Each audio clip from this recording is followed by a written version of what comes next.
Caio, uma pergunta aqui.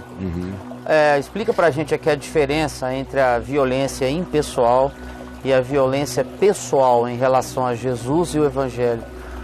Como que Jesus tece o azorrague, desce o cacete no templo e ao mesmo tempo ele manda andar com mansidão, andar a segunda milha, dar a outra face. Como é que funciona isso, Caio? Você só tem um episódio público de violência em Jesus e foi um ato de violência. Certo. Não dá para dizer que não foi, não é? E foi uma violência premeditada. Porque o texto diz que ele entrou, Marcos diz, e tendo observado tudo, retirou-se para o Monte das Oliveiras. Aí a narrativa do Evangelho prossegue e diz que ele fez daquela observação daquele dia para o dia seguinte, que foi o dia do azorrague, ele mesmo teceu o azorrague. Teceu, sim. Então ele teceu, como quem estava fazendo uma rede, um crochê. Não estava babando, não estava zangado, não estava com raiva. Na calma. Era pedagógico o que ele iria fazer. Mas iria ser uma ação considerada violenta. Jesus cometeu algumas violências verbais. Ele cometeu algumas violências estratégicas, tipo se retirar do lugar, deixar o povo falando sozinho, ou chegar numa festa como em Lucas 14 e dizer tudo que os outros não queriam ouvir, o que não era muito comum nele, porque o que habita predominantemente nele é o senso de propriedade e adequação. Mas ali em Lucas 14, na cura do hidrópico e dali para frente, ele vai provocando. Ou em Mateus 23, quando é explícita a violência verbal dele. Sim. Fariseus hipócritas, raças de víboras, aquilo é uma violência verbal poderosa. Caiados. Sepulcros caiados, né? Desce o pau ali. Isto. E também cometeu a violência física da ação vinculada à expulsão dos vendilhões do templo com o azorrague. Aí vem a tua pergunta. Mas não foi ele que disse para dar outra face? Não foi ele que disse que é para andar a segunda milha? Não foi ele que disse para não nos vingarmos a nós mesmos? Tá tudo certo e tudo valendo, porque Jesus nunca, em sendo agredido, deu o troco da base do olho por olho, dente por dente. Você não encontra olho por olho, dente por dente em Jesus. Ele sofre o dano, ele sai, ele se retira. Não querem ouvi-lo, não querem entendê-lo, ele vai para outro lugar.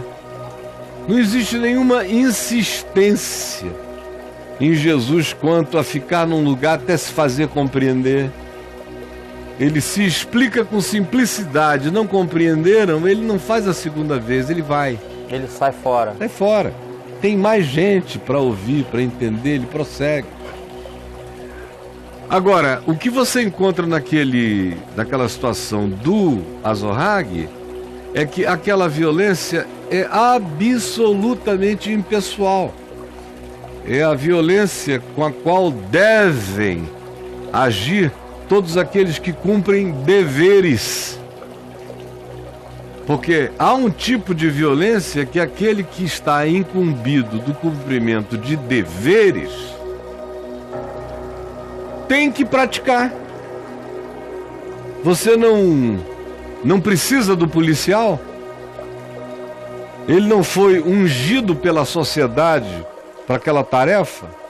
O que ele não pode, e aí ele se torna bandido e é digno de punição quando o ato violento não guarda relação com a proporção.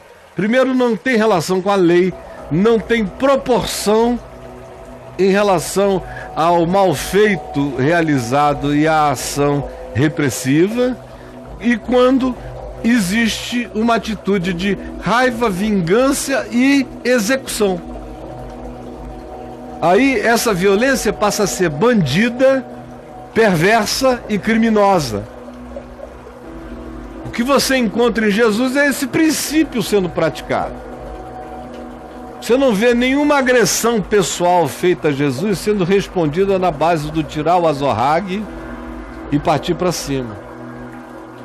Quando ele perguntou lá no jardim do Getsêmani que aquela turma vinha para prendê-lo, de fato o texto chama de turba, ou súcia de malfeitores, vinha para prendê-lo, ele disse: chegou a hora de que quem tiver uma capa, uma túnica, venda e compre uma espada. E eles tiraram 2 espadas e disseram: já temos 2 aqui.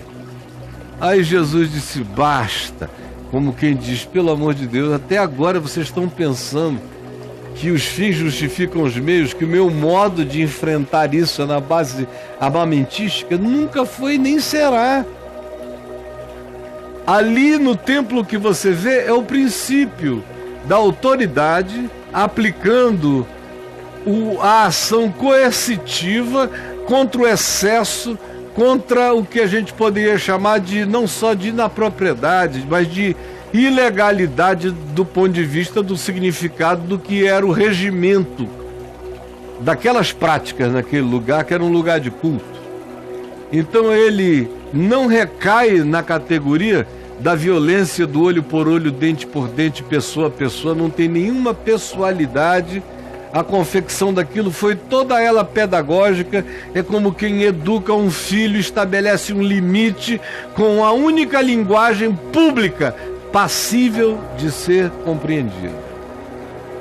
Isso significa, portanto, que na prática do Evangelho não existe assertividade da violência? Não, a prova disso é que, no caso específico de fazer essa ação, que é uma ação pública, sem nenhuma pessoalidade, sem nenhuma vingança pessoal, sem nenhuma motivação pessoal, apenas estabelecendo o limite do marco coletivo, esse tipo de ação, com esse tipo de drasticidade, mantida a justiça e o volume necessário da equidade daquela prática, é absolutamente natural e normal. E não pode ser chamada de violência pessoal. É uma pena que os crentes sejam tão mal educados, porque a verdadeira educação no Evangelho te dá limites éticos e de compreensão para escolher as coisas boas em qualquer dimensão. Por exemplo, eu não votaria num candidato que advogasse a violência. Jamais. Porque Jesus nunca advogou a violência. Eu não votaria num candidato que estimule os seus agremiados a praticarem violência e a serem agressivamente violentos com quem pensa diferente. Jamais. Esse indivíduo não carrega o espírito do Evangelho. Agora, eu preciso de um candidato que não tenha receio também de riscar uma linha no chão e dizer: essa desordem acaba aqui. A desordem acaba aqui. Mas eu não posso votar num candidato que estimule a violência dentro do ambiente social. É anticristo.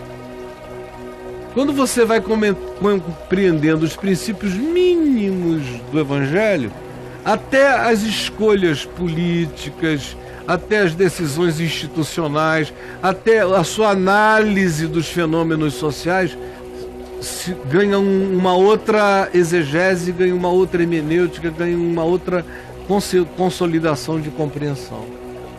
Agora, quem não tem essa matrix do Evangelho, basta dizerem: em nome de Jesus, vai!